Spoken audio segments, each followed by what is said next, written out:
Ini isu yang terbaru, yang memang mengejutkan kita. Siapa sangka lebay ini, siapa sangka pemimpin agama ini begitu berani memberikan kenyataan, mengakui memulakan langkah gulingkan kerajaan PH. Wow, aku pun tak tahu sangat kenapa Hadi mengaku mulakan langkah gulingkan kerajaan PH. Adakah ini adalah sikap sebenar beliau? Atau adakah ini strategi yang memang disukai oleh beliau? Tetapi secara pribadi sebagai pemerhati politik, aku tidak gemar dengan langkah yang dibuat menggulingkan kerajaan secara pintu belakang ini. Apapun alasan yang diberikan, apapun alasan-alasan ataupun apapun sebab yang diberikan, tidak ada satupun yang aku pikir dapat menghalalkan cara pintu belakang tersebut. Menumbangkan kerajaan dengan cara pintu belakang, bukan secara peti undi, bukan secara daripada mandat rakyat. Aku pikir itu harus kita kecam sehabis-habisnya. Apapun cara, apapun alasannya, langkah menumbangkan kerajaan secara pintu belakang bukan satu perkara yang boleh kita banggakan.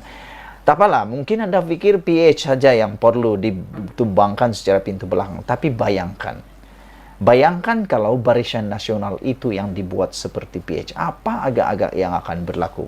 Adakah Anda yang kata, baguslah PH ditumbangkan. Baguslah PH ditumbangkan oleh Hadi ataupun PH ditumbangkan oleh siapapun, kena Anda tak suka. Tak apalah, mungkin Anda suka PH ditumbangkan, tapi caranya itu bayangkan, fikirkan. Apa jadi kalau Barisan Nasional yang ditumbangkan daripada pintu belakang? Barisan Nasional belum pernah ditumbangkan daripada pintu belakang. Setakat ini yang telah mengalami penumbangan daripada pintu belakang ialah Tebuk Atap, ialah Perikatan Nasional dan Pakatan Harapan. Kali pertama, langkah Sheraton menumbangkan Pakatan Harapan apabila berpuluh-puluh orang daripada Pakatan Harapan dan bersatu keluar daripada Pakatan Harapan, menarik sokongan daripada Pakatan Harapan, menyebabkan Pakatan Harapan tumbang. Tetapi begitulah, kita kata karma tidak akan pernah terlepas. Siapa yang terlibat, dia akan kena semula. Akhirnya tumbang lagi Perikatan Nasional juga melalui pintu belakang. Tapi kali ini pintunya lebih luas, pintunya lebih besar, pintunya lebih kejam. Yaitu apabila sebilangan pemimpin UMNO menarik sokongan daripada Muhyiddin Yassin, sehingga Muhyiddin Yassin juga terpaksa letak jawatan seperti Tun Dr. Mahathir Mohamad. Apa jadi? Dia letak jawatan, maka diambillah kerajaan oleh Perikatan Nasional plus gabungan dengan Barisan Nasional. Apa jadi? Ismail Sabri Yaakob jadi Perdana Menteri. Tapi tak sempat ditumbangkan lagi melalui pintu belakang, akhirnya dibubarkan parlimen. Nasib baik.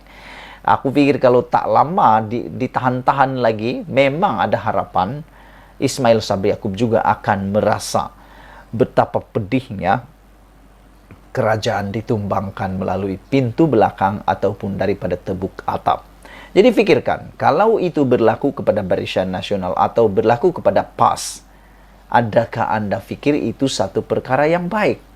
Kalau Anda pikir Pakatan Harapan tumbang dengan cara ditebuk daripada atap dan belakang, dan Anda bersorak, yeay, gembira, bayangkan itu berlaku kepada PAS atau Barisan Nasional. Adakah Anda juga sanggup bersorak-sorak? Itu yang perlu kita pikirkan. Jangan sampai ini menjadi satu duluan. Jangan sampai ini menjadi satu ikutan.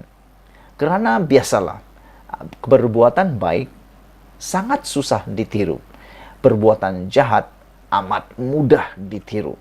Jadi perbuatan pengakuan Hadi yang mana mengakui bahwa beliau memulakan, Hadi akui mulakan langkah guling kerajaan PH, ini satu perkara yang memang aku rasa sangat tak boleh diterima dan sangat-sangat perlu dikecam. Presiden PAS Abdul Hadi Awang berkata dirinya merupakan individu yang memulakan langkah untuk menjatuhkan kerajaan Pakatan Harapan. Jelasnya, ini sebagai tindak balas terhadap usaha pentadbiran PH mengiktiraf Mahkamah Jenayah Antarabangsa dengan memeterai Stockholm dan cubaan menandatangani Konvensyen PBB mengenai anti penindasan kaum. Dia bertegas mengulangi dakwaannya bahawa cubaan untuk meratifikasikan dua konvensyen itu sebagai bukti bahawa beberapa parti komponen dalam PH adalah anti-Islam. Selepas dua isu itu mencetuskan kontroversi, Hadi berkata dia mendekati Presiden Bersatu Muhyiddin Yassin pada masa itu untuk menjatuhkan pentadbiran PH. Susulan persetujuan Muhyiddin, Hadi berkata rundingan itu kemudian diadakan bersama UMNO. Hasil persetujuan itu maka digerakkan langkah di mana Tan Sri Muhyiddin mengumumkan keluar daripada PH. Saya mencadangkan Presiden Bersatu sebagai calon Perdana Menteri baru. UMNO pun setuju ketika itu sehingga muncul Kerajaan Perikatan Nasional bagi menggantikan Kerajaan PH, katanya lapor Haraka Delhi. Kewujudan Kerajaan PN bukan secara tebuk atap atau pintu belakang ini kerana pelantikan Tan Sri Muhyiddin Yassin mendapat perkenan yang di-Pertuan Agong, katanya pada Majlis Penyatuan Ummah di Kota Bahru malam tadi. Bagaimanapun katanya, selepas UMNO berjaya menggantikan Muhyiddin sebagai Perdana Menteri dari kalangan pemimpin mereka mahu pas memutuskan hubungan dengan Bersatu. Kata Abdul Hadi, UMNO malah memberikan kata dua kepada PAS demi meneruskan kerjasama muafakat nasional antara kedua-dua parti itu.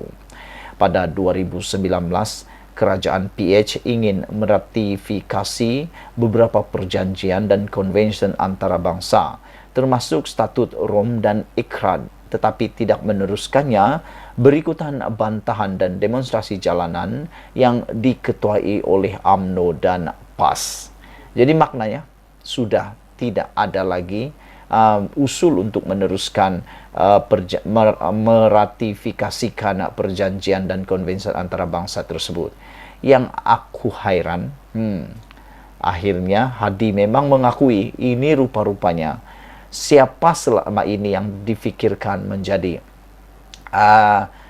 ketua ataupun mastermind kepada langkah Sheraton, baru kita tahu rupa-rupanya Hadi Awang. Dialah yang memulakan langkah guling kerajaan PH ini. Jadi kalau selama ini orang bertanya siapa yang sebenarnya mastermind, sudah terjawab. Bukan Tun Mahathir Mohamad. Ramai orang kata Tun Mahathir Mohamad lah yang merancang segala-galanya. Semua ini daripada Tun Mahathir Mohamad. Semua ini datang daripada rancangan Tun Mahathir. Rupa-rupanya rancangan ini dimulakan oleh Hadi Awang. Hari ini kita sudah tahu. Apa kata anda? Share video ini supaya orang tahu Malaysia kita punya. Kita jaga sama-sama cintai Malaysiaku. Bye-bye.